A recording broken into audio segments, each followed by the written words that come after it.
దేవుని పరిశుద్ధ నామమున మీకందరికీ శుభములు కలుగునుగాక. ఈ దిన వాక్యము సామెతలు 22:21 వచనాన్ని మనము ధ్యానించుకుందాము. ఆయనతో సహవాసం చేసిన యెడల నీకు సమాధానము కలుగును, నీకు మేలు కలుగును. మరి దేవునితో సహవాసం చేసిన యెడల నీకు సమాధానము కలుగును. ఈ యొక్క సమాధానమును వెతుకుతూ అనేక మంది మరి ఎక్కడో సమాధానం ఉన్నదని వెళ్తూ ఉంటారు. చెడు అలవాట్లకు వెళ్ళి కొంచెంసేపు సంతోషంగా ఉన్నాము, సమాధానంగా ఉన్నాము, లేదా ఏదో కొండ మీద ఎక్కుదాము, లేదా తల్లిదండ్రులకు కుటుంబానికి దూరంగా, లేకపోతే ఒంటరిగా, అలా అనేకమైనటువంటి ఆలోచనలు కలిగి సమాధానమును వెతుకుతూ ఉన్నారు. మరి మొన్నటి దినమున నేను కూడా ఒక రీల్ చూస్తున్నాను. మరి ఒక 20 years అమ్మాయి ఆమె సమాధానం కొరకు తల్లిదండ్రులను విడిచిపెట్టి సిగరెట్స్ మరి తాగడము, నైట్ అంటే ఎన్నో బాటిల్స్. ఎందుకమ్మా అంత ఇది చేస్తున్నావు అంటే నాకు సమాధానం కావాలి. మరి మరి ఈ సమాధానం కోసం నువ్వు పని చేస్తే బలం ఉన్నప్పుడు నువ్వు పని చేసుకుంటావు, కాబట్టి నువ్వు తాగుతావు, లేదా అటు ఇటు తిరుగుతావు.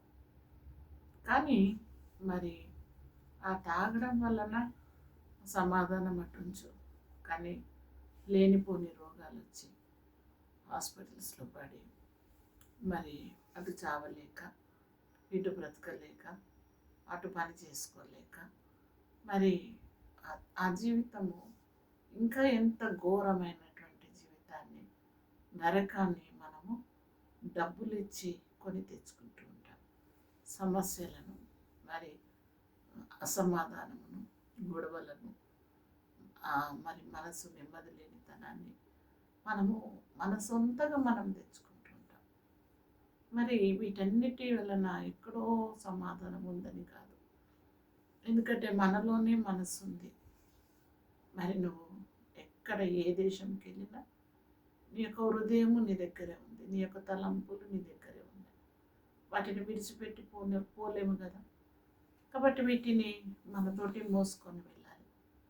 వెళ్ళినప్పుడు ఇవన్నీ ఆలోచనలు, ఈ యొక్క మనశ్శాంతి లేకపోవడము, మరి అంటే ఇక్కడ మనం చూసేది ఏంటంటే ఈ హృదయంలో ఉన్నటువంటి యొక్క అసమాధానాన్ని, ఆ యొక్క హృదయం అనే సింహాసనం పైన దుష్టుని కూర్చోబెట్టుకొని, అన్ని తలంపులను పెట్టుకొని మూటగట్టుకొని, పాపాన్ని మూటగట్టుకొని, చెడు అలవాట్లన్నీ మూటగట్టుకొని సాతాన్ని కూర్చోబెట్టి మనకి ఇక్కడ సమాధానం వస్తుంది? రాదు. కాబట్టి ముందుగా మన యొక్క హృదయం మార్చబడాలి, మన తలంపులు కూడా మార్చబడాలి.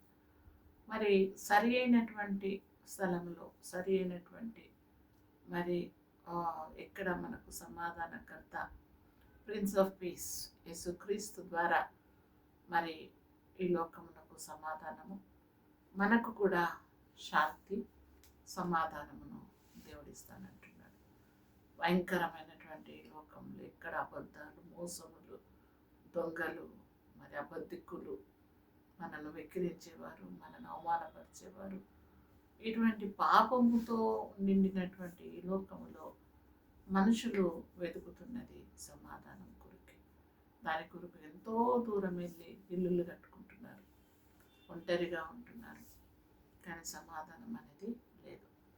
కాబట్టి మరి ప్రియమైనటువంటి ఈ యొక్క వాక్యం వింటున్నటువంటి వారలారా, దేవుడు మనకు ఉచితంగా ఆయనతో మనము సహవాసం చేస్తే, అంటే if you have friendship with God, అంటే నీవు దేవునికి దగ్గరగా వచ్చి నీ సమస్యలను, నీ యొక్క కష్టాలను, నీకున్నటువంటి మరి అన్ని బలహీనతలను దేవుని పాదాల దగ్గర పెట్టినప్పుడు దేవుడు వాటన్నిటినీ నీ యొక్క జీవితంలో ఈ పాపమును పాపము యొక్క మరకలను తీసివేసి, ఆ భయమును తీసివేసి, ఆ యొక్క గిల్ట్ తీసివేసి మరి నిన్ను ప్రేమిస్తాడు, నీకు సమాధానం ఇస్తాడు.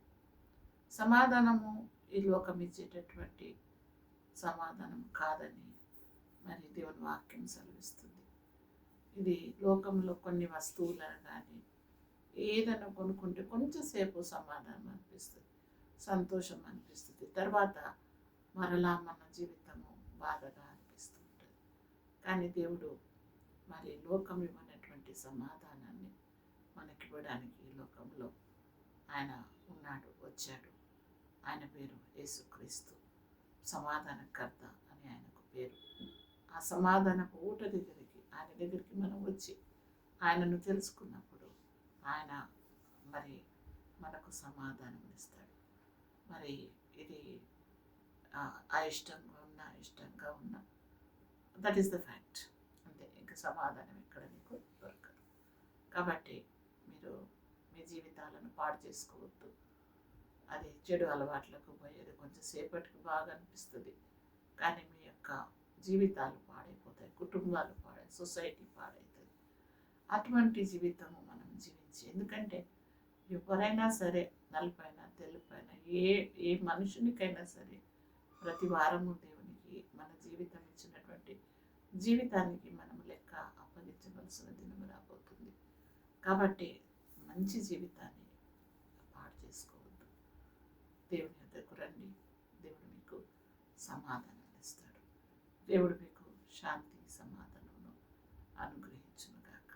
షాలోమ్.